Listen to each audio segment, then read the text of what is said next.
Deepak Shenoy, welcome to the program.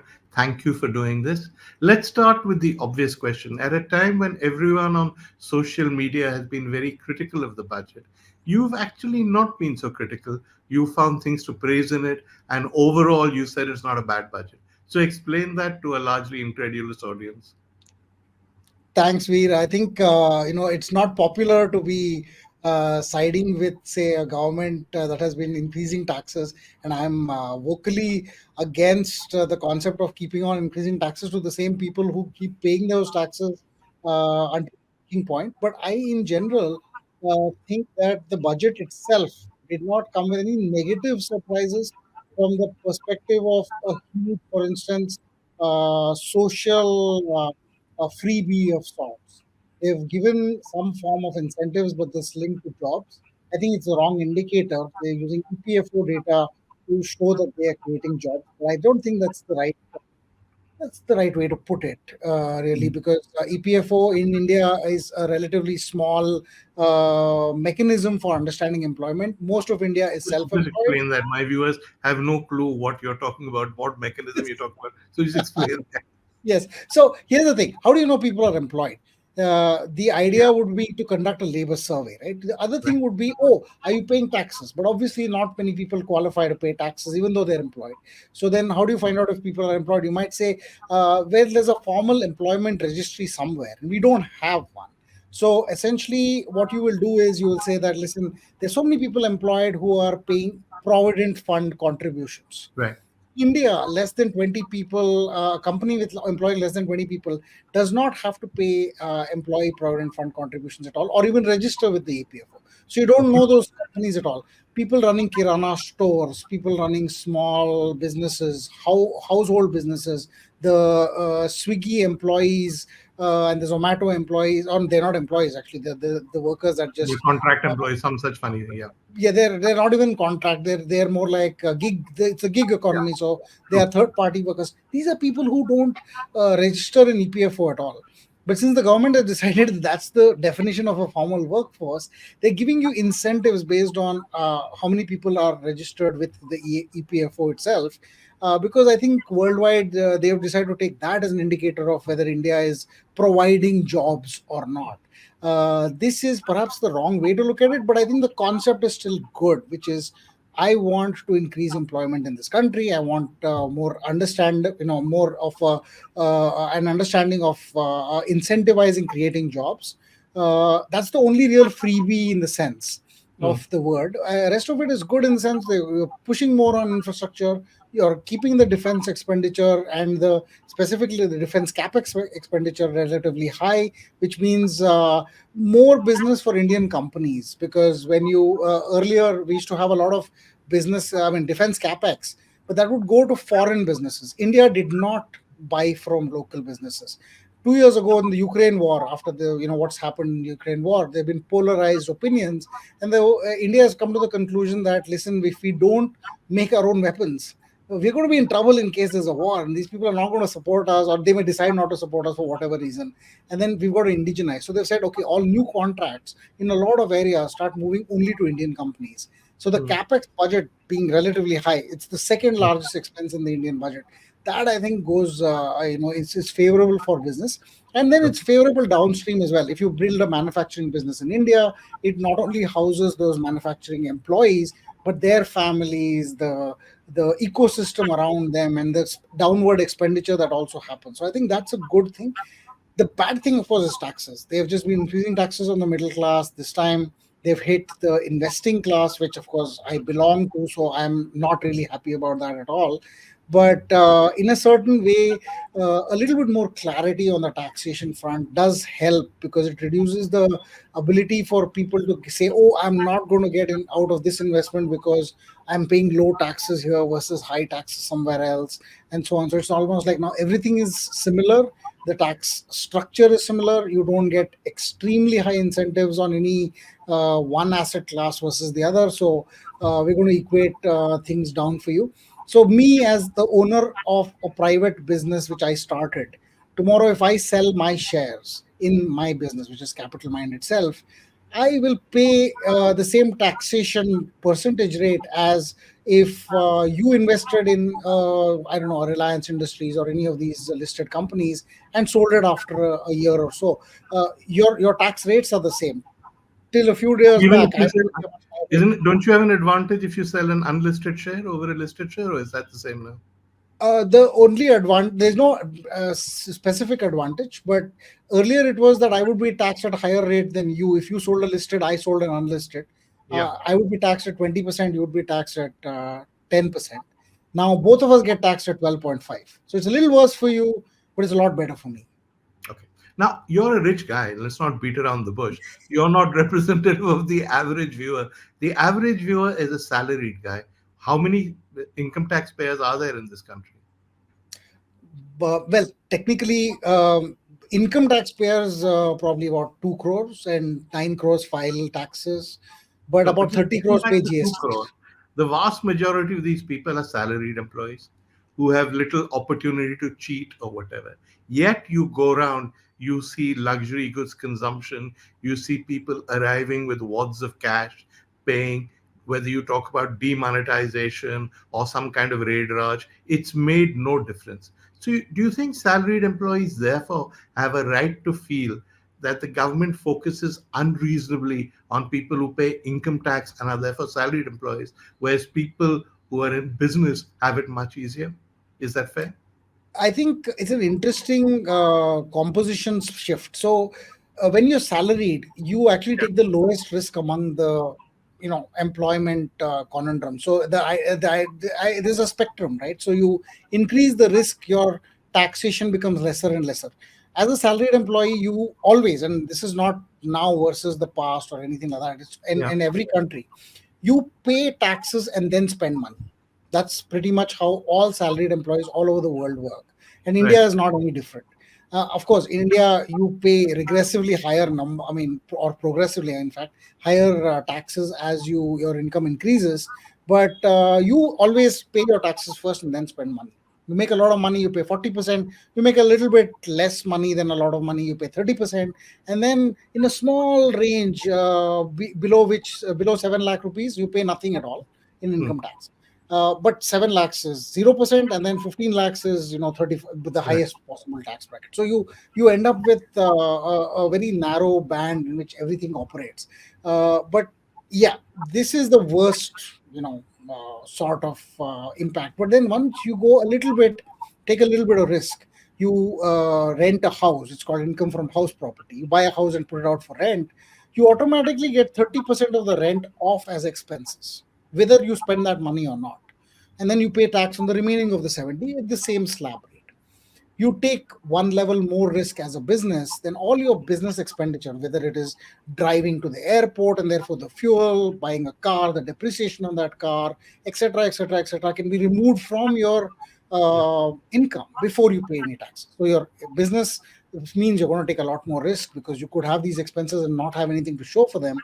You're going to get taxed only after you spend. So you spend your money, and what's left is what is taxed. The last bit is passive, right? So your business income is still taxed at relatively higher rates. You create a company, you're taxed at 25%. If you're doing it as a personal business, you can be taxed as much as 39%, but it's 39% of post expense income.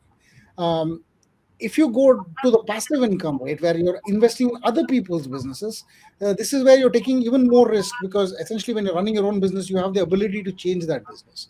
But if you're investing in somebody else's business, you're just betting on that person to run the business the way that would be profitable to you. So they tax you even lesser, so 10% and 20%. So the rates go from 40, then come down to 25, then come down to 20, and then come down to 10, which has now become 12.5. So yes, the salaried person has it the worst, but they could switch that by just becoming a consultant to their own company. That involves a slight course, bit more work. You're You not make the money. average person. If I go and apply for a job, it's difficult enough for the average person to get a job. If you then say at your job interview, if you hire me, please note, I will be a consultant, not an employee. Who is going to take you seriously? This is not a real option for most people. I don't know if it is so beneficial to the employee. Why would a company not do it? Of course, It is not for necessarily beneficial to the company. And there's one other point.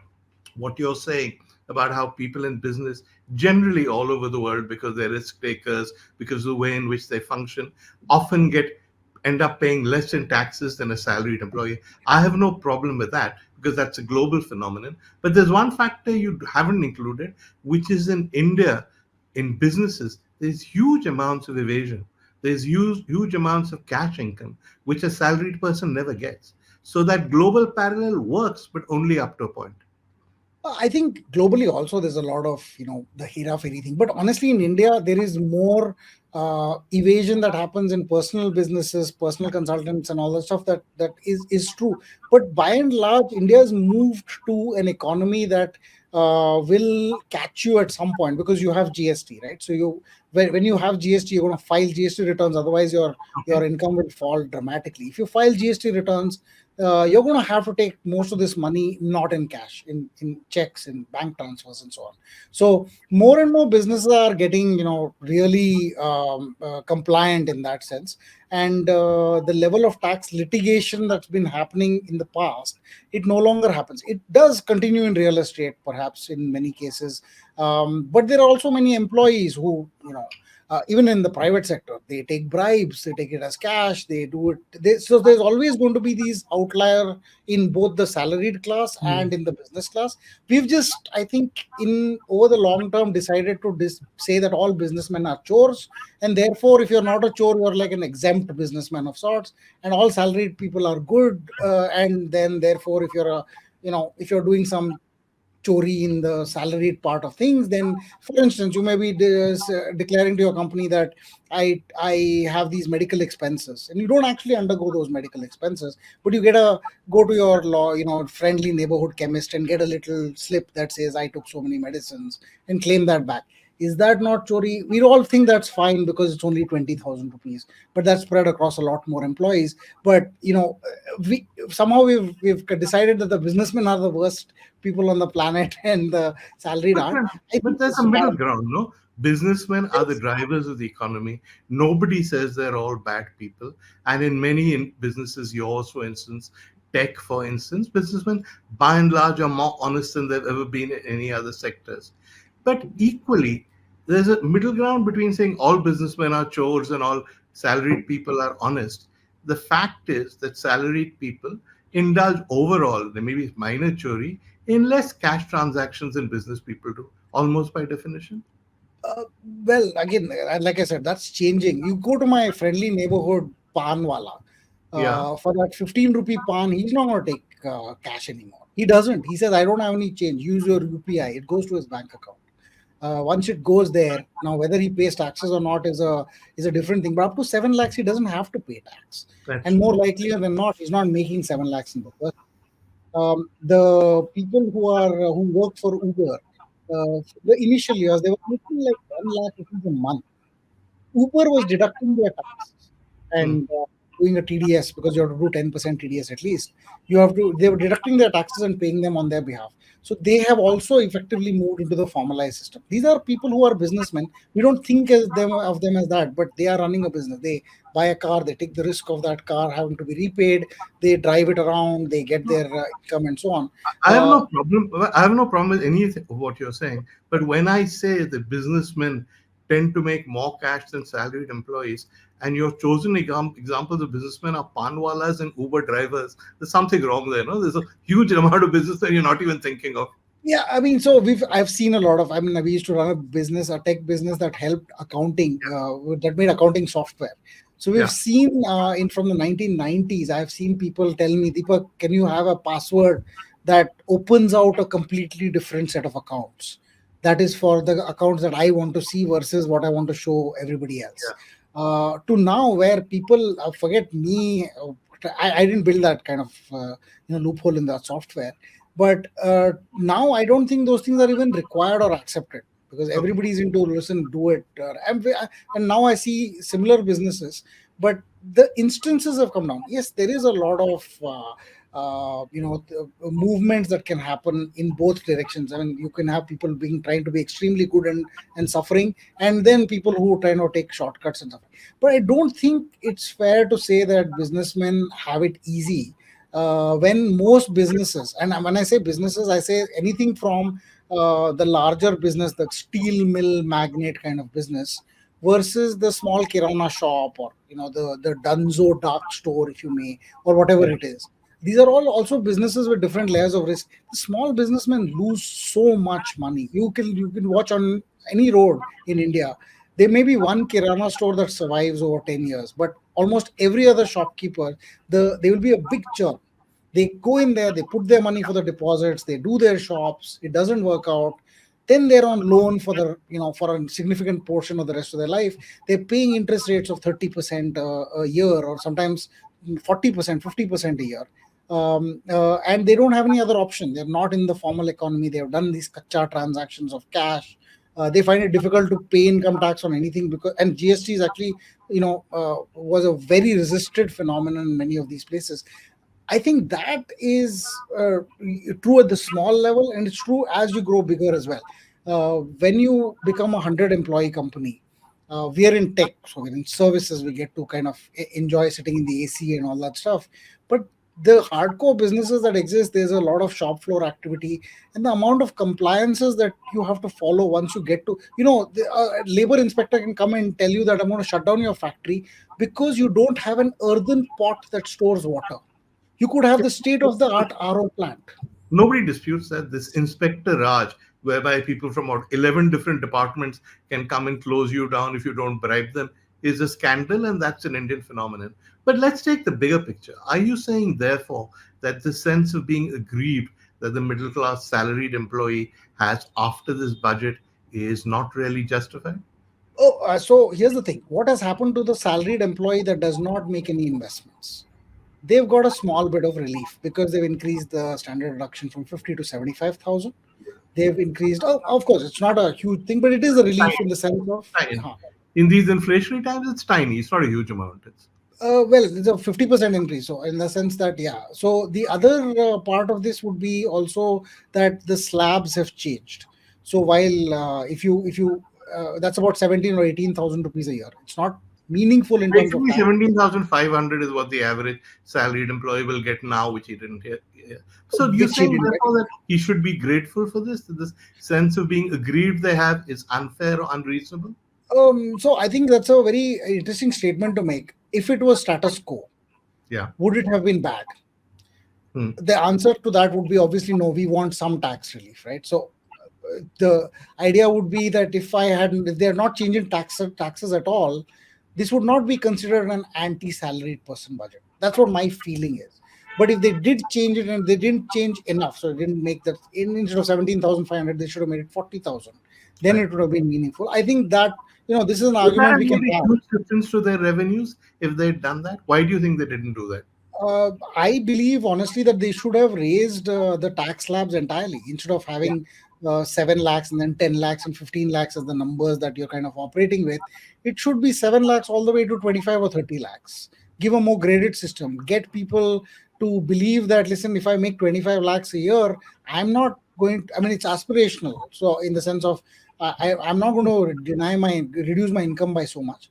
I agree that you could have done this. You in a So year here's when my you question. What you're saying is completely reasonable, very sensible. Most intelligent people I know agree with you. All the people I know who don't agree with you are bureaucrats and politicians. So do you think they just misread the mood of the middle class? I believe so, in the sense that, listen, you've got a 1 lakh crore extra move from the RBI, and it's not one time. The way the structure of this RBI dividend is, it's going to come for the next 3 or 4 years. Yeah. They know this, and you could have used that better. You could have used that to reduce the burden of not increasing taxes on the middle class, right? So you could say that, listen, right now, for instance, selling real estate will involve higher taxation for a lot of the middle class people who bought apartments in the last 15 years, maybe as an investment. It will increase capital gains taxes on equity investments. They just started investing in mutual funds, and they were thinking their tax rate is 10%. You made that 12.5. Yes, this is an extra burden on the middle class. And you had such a big revenue that you were getting in from, 1 lakh crores is roughly what? It's about 15% of, no, about, sorry, 8%. Okay, 8% of the fiscal deficit itself. Mm. which was before, because the RBI dividend numbers came in after March. In February, we had a certain fiscal deficit.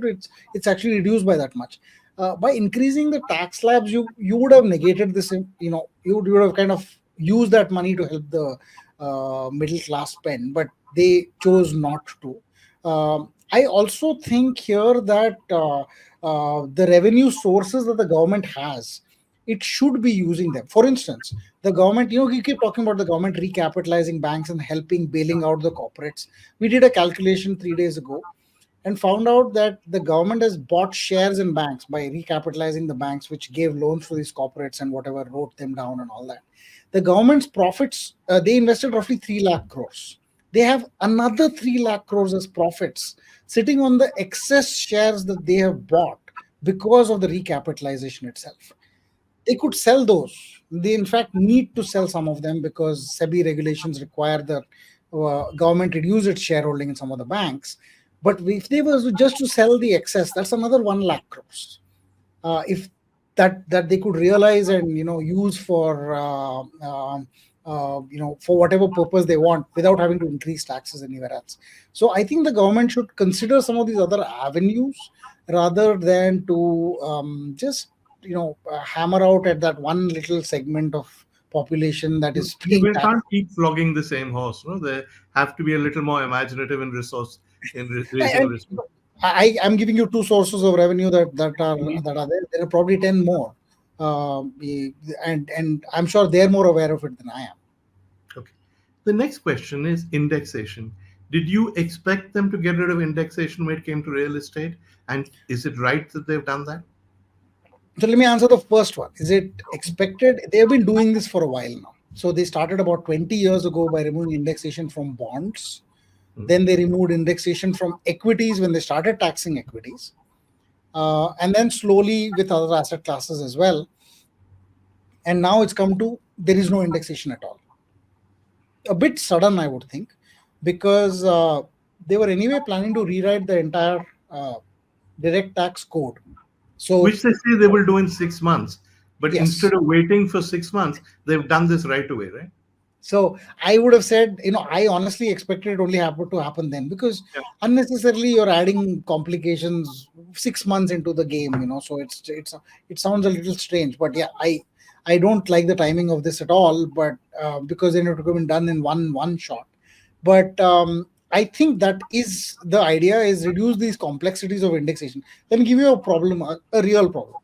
Now, I know that some people have said that this is not true, but you can use the interest you pay on your housing loan as part of the cost of the housing loan.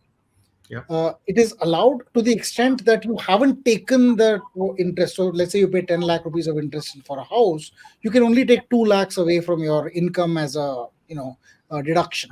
Yeah. So if you've taken 2 lakhs out, there's still 8 lakhs of interest that you paid. That can be considered the cost of your house. Now, you don't pay an interest in 1 year. You pay it every year for, like, say, 8 years, right? So you have to calculate indexation for that much interest for each year when you sell the property.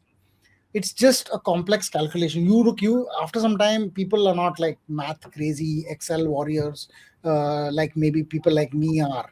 So they are like, this is just too complicated to have to calculate. So they either overpay their taxes or they underpay and they don't know, and they have to go through litigation and so on, or they have to hire a CA and pay the amount of money to kind of get all these things in order.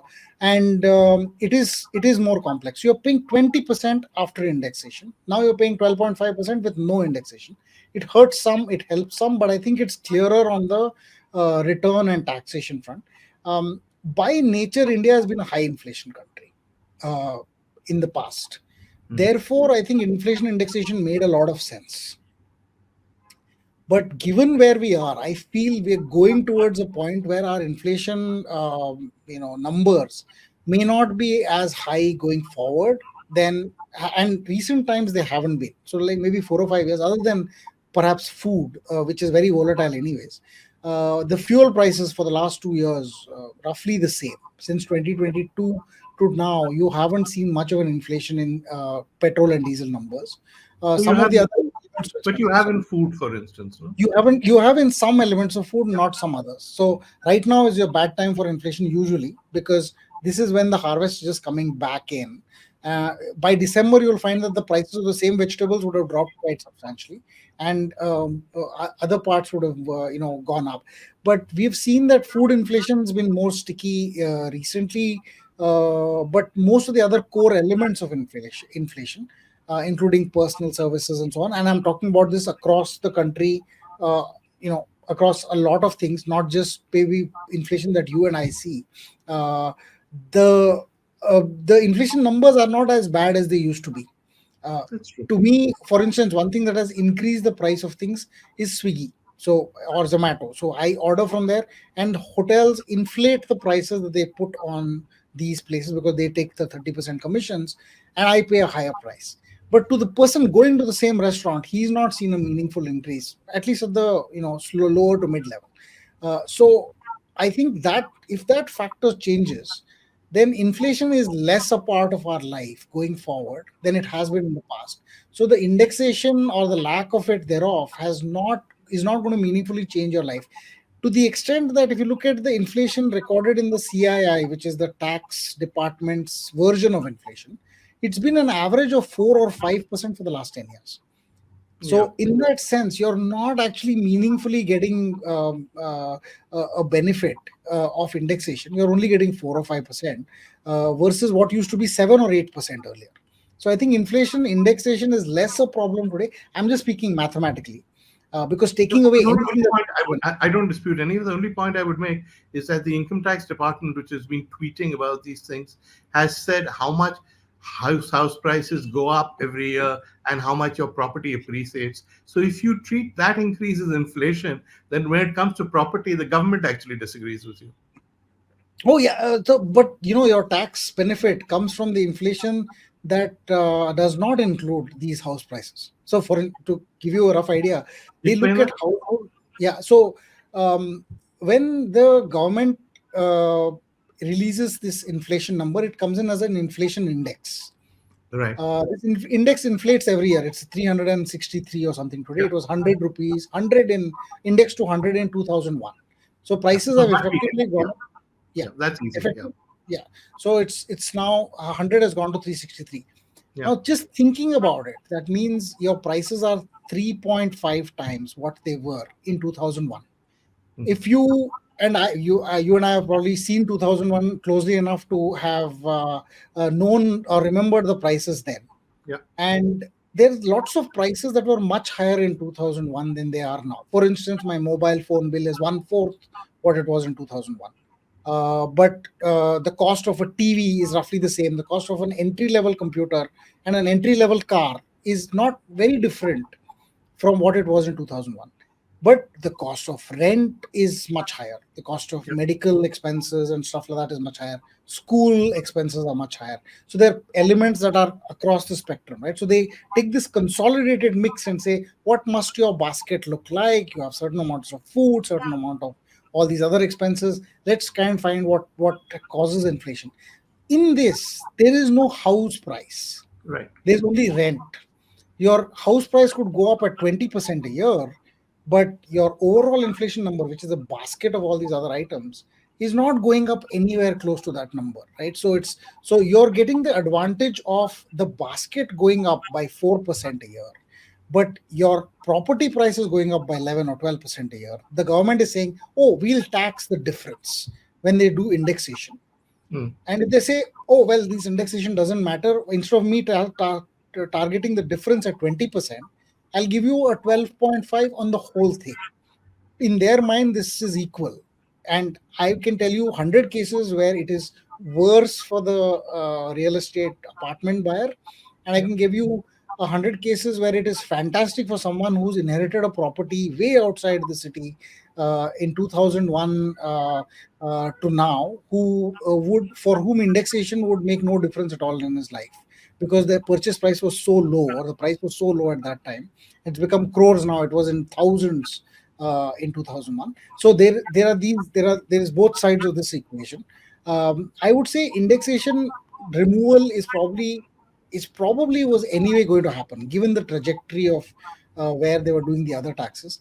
I don't firmly believe it has caused it will cause a huge amount of problem going forward, because if they keep recording inflation as only 3 or 4%, Right. it's not going to make a meaningful difference to your taxable income, even if you remove indexation. So I mean, just mathematically, it looks like it's not a big deal to remove it. Though, I mean, like I said, people on this side of the fence who've seen their tax bill go up because of this indexation problem would probably disagree with me strongly. And I will say only one thing though. If you're worried about the real estate angle of things, the property prices, people who buy houses to live in, if they sell them, they usually buy another house. They use it to upgrade their house. They move their house from one place to the other. Yeah. When you do that, there is no tax. There's no need for indexation or no indexation. We can sell a house and buy another house. There is no other asset class that has this kind of advantage. So if I sell one share of L&T, I can't go and buy one share No, of TCS I and get say, that. And I get that. And the government has also made these points. But almost all of these points say essentially that, look, indexation is going to make no real or significant difference. In which case, you have the counter question. If it makes no difference, why include this in the budget and remove it? It's meaningless anyway, right? yeah, I think the trajectory matters, because they've been removing it and everything else. And that removing it and everything else was just to simplify the tax filing, so they don't have to keep a track of which year it was bought and the index of that, and which year it was improved and the index of that, and so on. So to reduce the complexity of it all, and also given that it's for the most part a worldwide practice to have simplified purchase price versus sale price differential as gains. When I say that, I don't mean it's simple everywhere. The US is one of the most complicated tax codes in the world. And Canada and Australia have weird ways to handle some of these things. So, but still, I think, by and large, I think it'll be a relief to a lot of taxpayers to not have to keep all these things in track. But I'm going to take you away now from the nitty gritty and slightly towards a big picture. One reason I think where there is this amount of why there is this amount of disgruntlement and dissatisfaction is people see the number of billionaires going up. They see quite a lot of ostentatious and conspicuous consumption. And they see a lot of this conspicuous consumption being graced by ministers and powerful people by their presence. And they say that this is a government that's helping the rich. It may or may not be true, but this is public perception, and we are getting screwed. Does that make sense to you? I think the political argument there is absolutely spot on. You're creating a wrong impression by highlighting, or as a minister, going to some of these functions and saying that somehow, inherently, I approve. And at the same time, not gracing the functions of any of the relatively poorer people who Right. are maybe not having that kind of ostentation. But there are mass weddings in India. There could be the same ministers going to the same mass weddings and sitting and eating in those places. There is nothing wrong about that.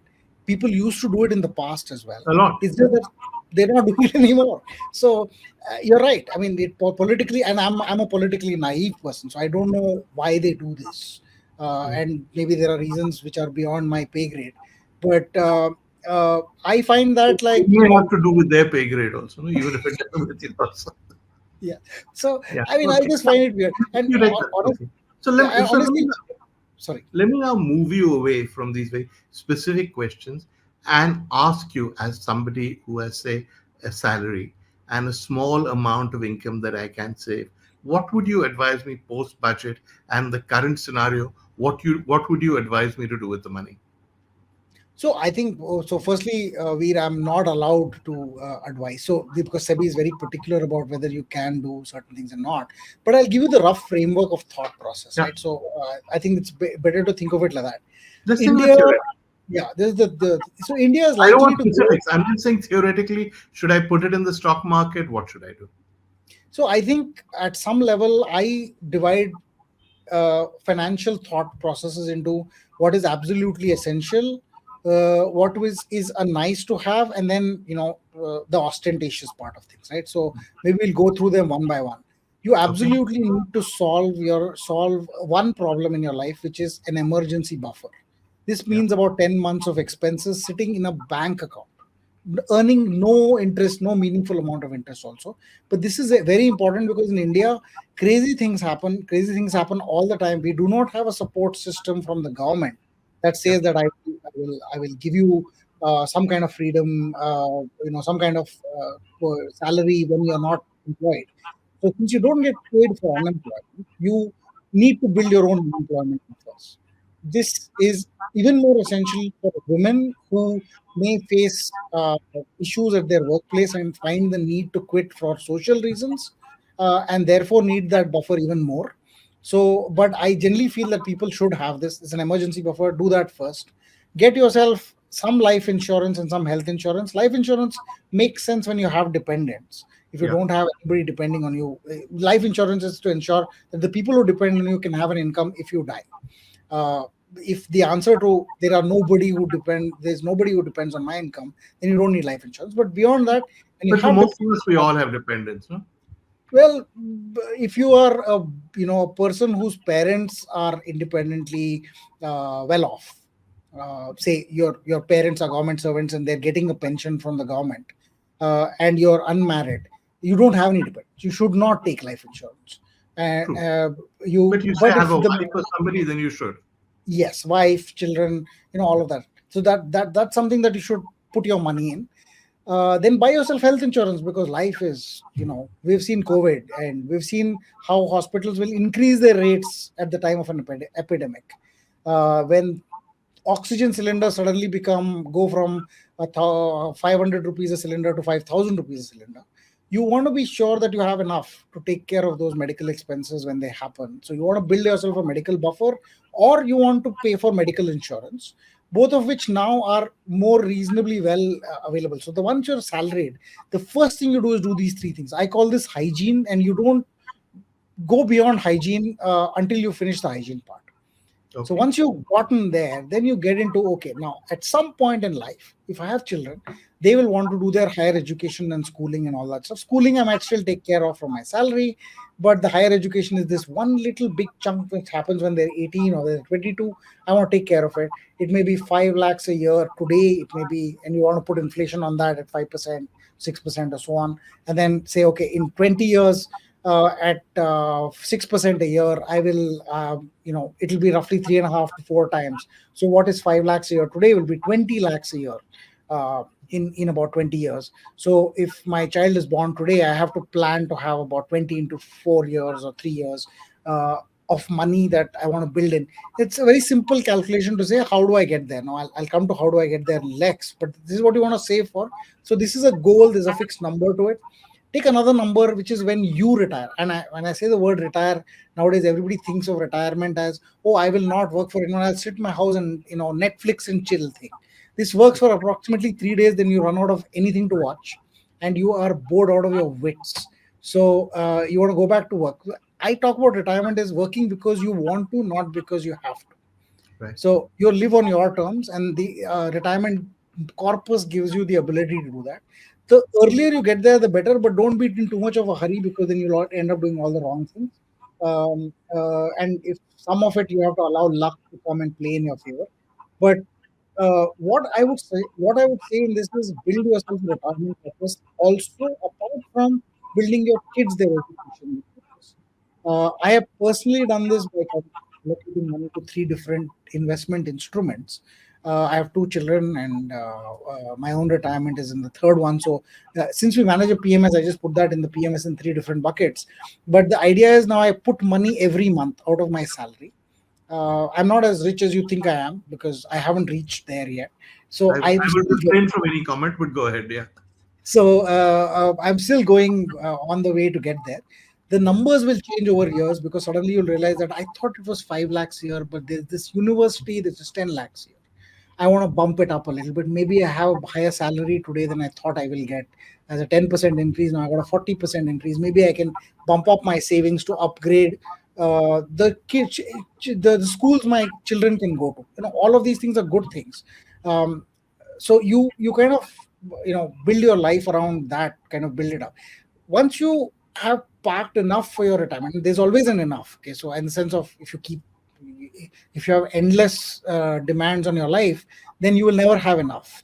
But So you just I'm going to stop you there. When you say enough, let's take your salary when you retire, and let's take what you think is enough to survive a retirement. So what should that proportion be? so what I generally say is don't look at your income, look at your expenses. Yeah. So a typical urban, middle class or upper middle class family would probably have an expense of roughly say 1 lakh a month. I'm just throwing a number here, Okay. 1 lakh or 2 lakhs a month. If you're in Bombay, you probably are more. If you're in Bangalore, it's more. But if you're in Mysore, it's a little bit lesser, and so on. To get to 1 lakh a month today, uh, Yeah. you're going to need roughly, I think, between 4 and 6 crores of. No, sorry, it's More. Sure. six 1 lakh crores a in month. 20 years. Yeah. 1 lakh a month. So I'm assuming that if you put it in a fixed Well, deposit we're earning, assuming that 1 lakh will keep going up with inflation, right? As your yes, I expense. have to keep assuming that 1 lakh will go up with inflation. So you're going to need about, because what will happen is you need to generate 12 lakhs a year today. Then it will be 13 and a half lakhs a year next year, and so on. So it will keep increasing. And you'll To pay do income this, tax on that 12 lakhs, no? yes, I'm assuming now post And we've tax already returns. gone through how much income tax you'll have to pay. So you'll have to generate like 16 lakhs, 70 lakhs just to get that 1 lakh, no?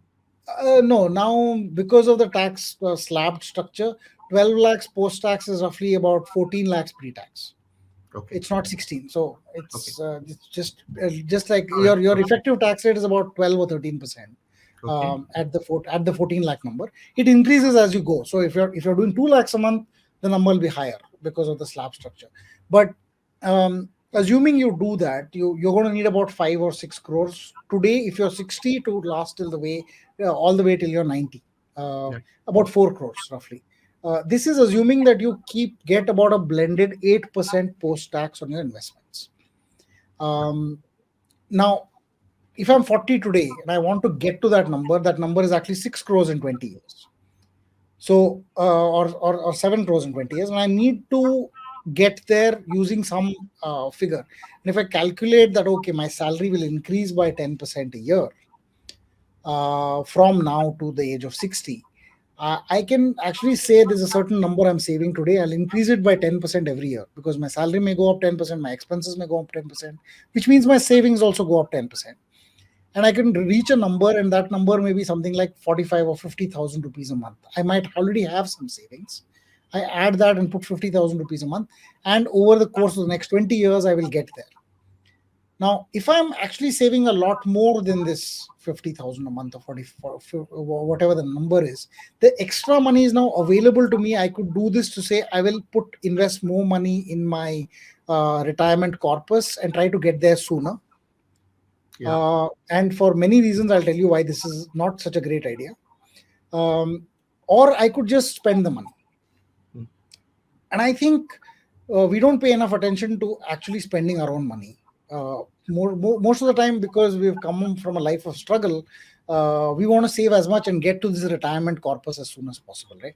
But you gotta, I don't know, you gotta smell the roses at some point, not when you can't smell anything anymore.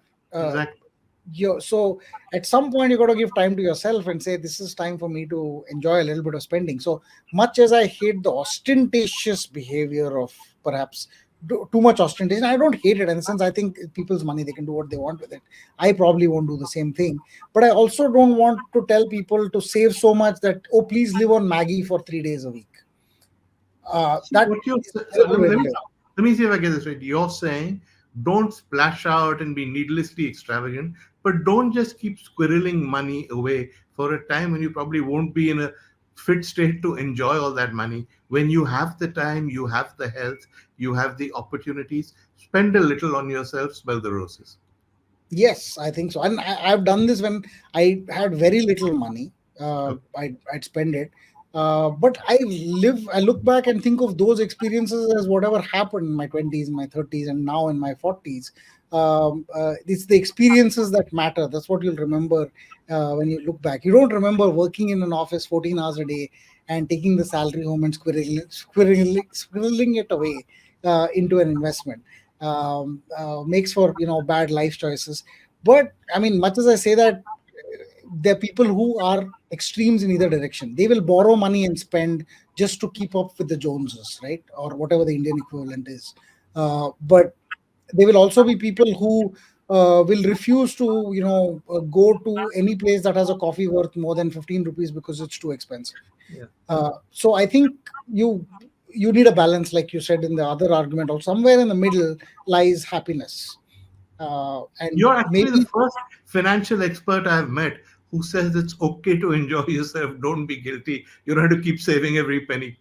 we're so boring, no? With these people in Yeah. finance, just like Yeah. terrible people. I'm like, I sometimes meet people and look at their finances and say, "You're doing fantastic." And they're like, "No, we're worried. We're not. We don't have enough. These 5 crore, 6 crore." I said, "You have 20 years to get there. Just go out there and enjoy yourself. You have enough money. It's not criminal to go out and enjoy yourself. But then you live your life in this, environment that has told you that spending is bad, and But therefore." also India came from a time of struggle and scarcity. Now there's more wealth. I don't think the mentalities have either gone extreme, people have gone berserk, or they still have that scarcity. Who knows what will happen tomorrow? We shouldn't spend money mentalities. Very difficult for us to find that happy balance. No? But listen, Yeah, I mean, I've talked about where we came from. What happens in the future? Are you optimistic about the direction the Indian economy is going in, where our children have a much better life than we did? this is a very good question. I don't know if the first one is linked to the second one, because I think life is very different today. But India is actually getting to a better place from an economic standpoint. I think it's getting economically stronger as a country. A lot more people are getting rich. So it's not the money is not the bastion of the families of the people who had made money in the past, Correct. but it's now the random person on the street that can actually go out and make a lot of money. Lands, the opportunities are many, and they're more broad based than we remember. When I was a kid, you were either required to choose engineering or a doctor's degree, Yeah. otherwise you were considered a failure. This is just maybe South Indian family that thought like All over, that, all over, all all over over. perhaps. But now it's not like that at all, and I think there are so many more career choices. From I used to think that Harsha Bogle did a fantastic job making the TV commentator really respectable and admirable profession, right? But there are lots of people in lots of professions now that have made it admirable to just be great at what you do. And perhaps for the first time, maybe may I say first time, I think the last 2 or 3 decades, where you could be good at what you do and actually earn a lot of money from it. You could be a great RJ, a great writer, a great person who can shoot, I don't know, reels for Instagram, and you will end up making a lot of money. This opportunity exists in India and worldwide. It Yeah. allows you to hone your talents here and build it out abroad as well. This is one reason why I think maybe our kids have more choices. They may not choose to entirely live in India or make their money from India itself. They have more global mechanisms of earning their income and even studying and so on, more than we used to have in the past. So, will they live a better life in India? I think the traffic will never get better. This is me just making a definitive statement without knowing for sure. But I think after 20 years of thinking it will get better, I have resigned to a fact that in our lifetimes, in my lifetime, I don't think I'm going to see it get any better. But it is And, possible and you to. and you live in Bangalore, which is the call drop and traffic jam capital of the world. So We don't talk in Bangalore in distance in terms of kilometers. We talk in distance of in terms of time. fine. And when somebody tells me it takes 20 minutes to get there, I'm like, dude, it takes 20 minutes to go out of my house, uh, the apartment building or whatever. But it's never going to get better. I left Bangalore in 2007 thinking the traffic was bad. I went to Bombay, I went to Delhi, and then I came back and thinking, because the traffic was bad everywhere. It was just like, if you have such bad traffic everywhere in the country, you might as well have good weather. So I did this, but over I think our uh, our children are going to have different kinds of choices to make, choices of career, choices of places to live. I hope they make the kind of choices that allow India to grow out of the cities, and because we are not doing it. we clearly sitting in cities and just rooted ourselves here. I hope they travel, build their little roots outside in the countryside, so that India can grow in a more inclusive way as well, right? So if the people who have relatively higher amounts of money transport themselves to places where otherwise wealth is relatively unknown, you'll get some spending, you'll get some economic moves in that direction. I think that's one thing that and it'll make for a healthier life also for a lot of people. But I don't think the quality of life that perhaps we should have, given that we are emerging nation, it's going to come easy, and it's going to come uh, quickly in the next 10 years. It's going to be a struggle. One day though, there will be no need for you to have an RO, and there will be no need for you to have a generator or inverter, Yeah. because that's what the government should have provided right in the first place: running water and power. Beyond this, it's the healthcare, it's the education systems and so on, which they have done something about, but it's not good enough. Those will Not improve. enough. Yeah, it's part of the system, and I think they will improve. In Delhi, I hear there's been a remarkable improvement in public schools. Yep, there So has. much that To be fair, there has. Yes, that's true. there. So I haven't seen this firsthand, but it's very nice. I've gone to some of the public schools in Bangalore. There is a gap, and that gap can has to be bridged by both infrastructure and teachers. And teachers in public schools are actually paid higher than teachers in private schools in Bangalore for the most part, which is strange, but they still don't get the best. So I think that part, the improvements will come. But I do believe that one day, we will get better infrastructure. We'll solve some of these problems. We may not solve traffic entirely, but the social problems have moved to a different plane altogether. Earlier, social problems were more of family, caste, No, no, gender, it's. perhaps. I mean, that requires a whole new discussion. The kind of Yeah, social correct. problems we have. Yeah. But So listen, economically, I think we're in the right direction. I don't. I think more people will become rich in the future in a more broad-based way than it was in the past. no, Deepak, we're at the end of our time. We've done sort of this interview in two parts. One has been about the budget, where you've said, I think reasonably, let's not just focus on the taxation aspect of it. Yes, it's true, they have to find other sources of resources than taxing the salaried middle class. But let's not act as though every salaried person is a saint and every businessman is a crook. The situation's a bit more complex, and some of the measures were inevitable, they were coming anyway. That was you on the budget. Generally, what you've said is make take precautions, make allowances for the unexpected. In a country like India, keep money for emergencies, look after your dependents, keep some money for your retirement, some money for health emergencies. But you said, live your life, smell the roses. Don't save money for a time when you're not going to be able to enjoy those things because you lack the ability to do that. And you've said that the India of the future and perhaps the world of the future will not be the country we grew up in. There will be more opportunities. It will be possible to do what you enjoy. If you're good at it, you will make money. So the world our children will inherit from us will be a world with many more possibilities than the world we grew up in. Is that a fair summary? I think it's a fantastic summary. Brilliant. I couldn't have said it. I should have used those words rather than go all. Very silly. But Deepak Shenoy, it's been an honor, a pleasure, and a learning talking to you. Thank you so much. Thank you, Veer. It was awesome. Thank you so much. Thank you.